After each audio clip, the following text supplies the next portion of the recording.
Welcome to this week Yeah. of the mini-series. So long.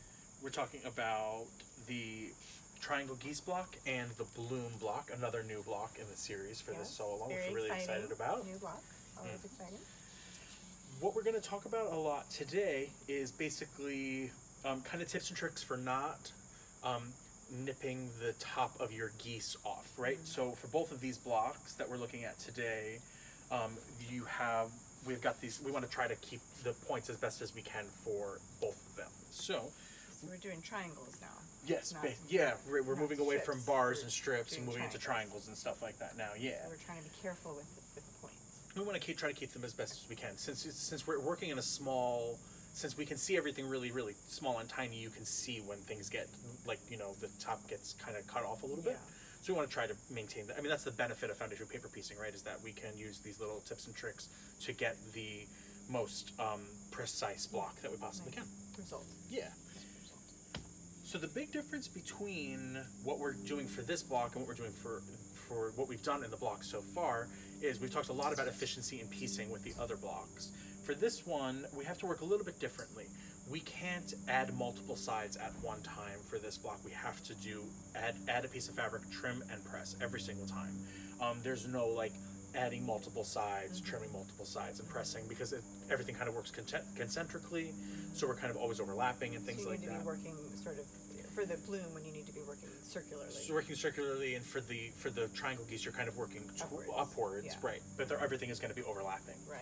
Okay. So the big tips and tricks I've got for you for those are, the first thing you're going to want to do, and you can kind of see on the back of these seams. This goes for both the triangle geese and the bloom block. You're going to want to, when you come to the tips of your triangles, you're going to want to cross those seams and really go far below and far past those lines. Don't feel like you have to stay in the confines of the lines at all. In fact, you definitely shouldn't. Just because the point comes to up there doesn't mean that that's where you stop sewing. Go well before and well after the lines. That's going to be really important to create a nice sharp point like you have here and like you have here. The other thing that's going to help you to maintain those nice points is it's kind of hard to tell on the back of these blocks, but what you want to do is, instead of sewing directly on the line, you want to kind of just sew to the right of the line. So you're coming along on your sewing machine, you're not sewing on the line, you're just moving the block ever so slightly, just a smidge, a little tiny bit over, so you're sewing next to the line. And that will keep you from knocking the points off of your geese. It's important too that when you're going through, that you're sewing on the right of the line. Don't go to the left, because the left is where the point of the triangle is. Definitely be cutting off the point that way. Not so good. And it's a little bit like a needle's worth. Yes, like literally that's a great just way to the to other think of side it. of the line. You're not like adding an eighth of an inch. You're just sewing next to it. Kind of sewing next to the line rather than right on top of the line, and that way you'll hit just above that point. 100%. You got it. All right, I can do it. That's the big thing for making sure that all those points, those lovely points, all stick around. Let's see. That's the big thing. Oh, right, and the other thing is too, I guess I talked about that already, right? That you have to do one side at a time. Yeah, you're working one side at a time. So slow down a little on these. Don't try to just bust it out. But the triangle one doesn't have as many pieces, so you can go a little smaller or slower. Make sure, it's going that way. Yeah. And then.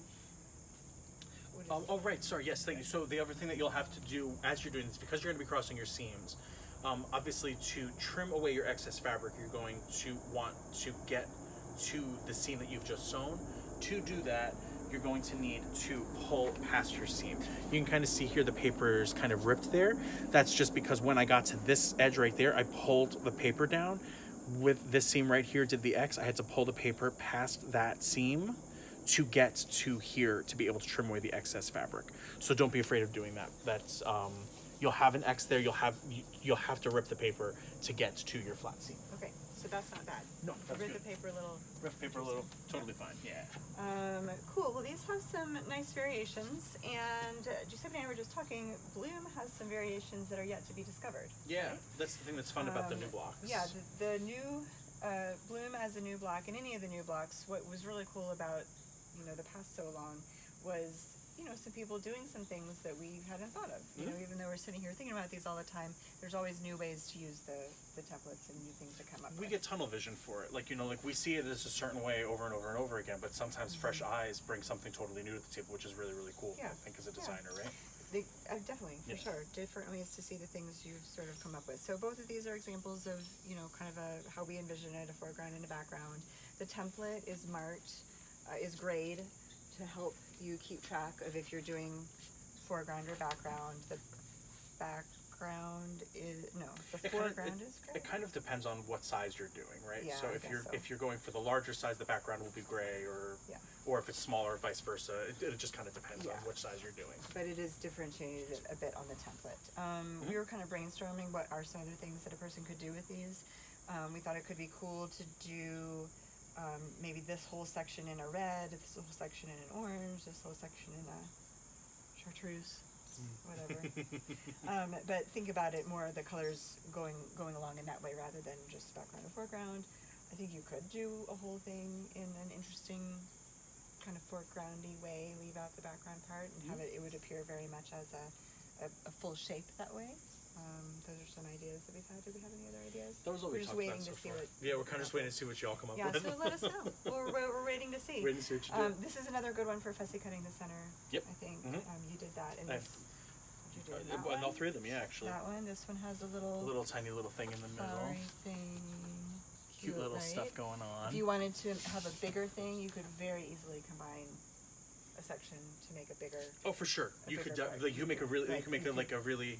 could I do actually a think big it would be thing in cool the to do middle like a of big it. thing in the middle, right? Like to do like a little frame thing, like a cute, like a big thing, like a hexagon, like that big, with just a couple little triangles coming out from the side of it. I think it'd be really, really maybe cute. even go out to here or something and put something in there that's a little more substantial. So Totally. those are some ideas. We'll see what you come up with. We're not sure. The triangle geese block has. We have some. I have my personal favorite variation. What's your personal favorite? The diamond. You like that one? I do. I love the What do diamond you one. like about it? I love that it's pretty. Oh. This one's cool It is because pretty. this one's nice and easy too. If you're gonna do this one here, you just tape two triangle pieces together so that you get like a seamless center there. So you don't end up, you're not making two separate triangles and then sewing them together. You're taping two triangles together like that, and then working with this as piece one, and then your backgrounds become piece two, then the next triangle is piece three, etc., etc. So you're basically starting at the top. You're trimming off the extra part that you're not going to need to make whatever diamond size you want. Exactly. You have two of those, and you join them together. Yeah, so we're exactly right. Yeah. So you're starting at the top of the block for this one. You're starting up here, like up there-ish, and just taping, like you're making two copies of this, taping this part to another one of this part. So the numbers will be irrelevant. You'll have to just pay attention to the order that you're going in, but it's pretty obvious though. Yeah. Well, you start with the lower and work to the higher. You just start with the lowest number You and just work start up. at 23 and work Instead to, of working at So this one that you have only has 1, 2, 3, 4, Yes, 5. this one starts so at you're 29, actually starting at 29 or 31, one of the Something two. like Doesn't that, matter. yeah. But basically, you're way up here. But if you wanted to make a really big diamond, a person could do that. You could. I think I did. Oh, I thought I did. Well, I think you have this. in my head I have, but I Yeah. never actually have.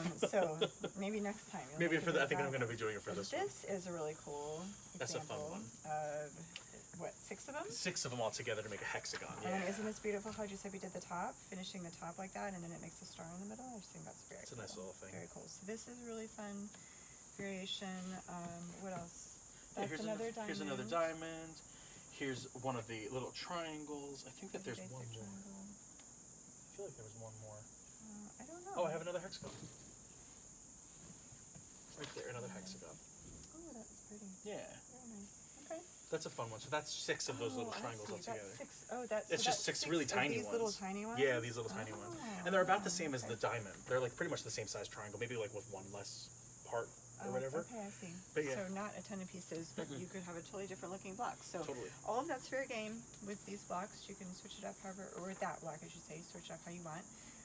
We're excited to hear what you do with Bloom. Yeah, Bloom I'm really excited about. I love Bloom. It's so pretty. It's really pretty. Yeah. And what else? Is that it? I think that's it. Okay, so this is a great week. Yeah. Again, we're excited to see what you make and excited to see if we'll be wearing the same shirts next video. I or wonder. not. I don't know. We'll have to see. We did make it to the dollar stores. Okay, thanks. See you later.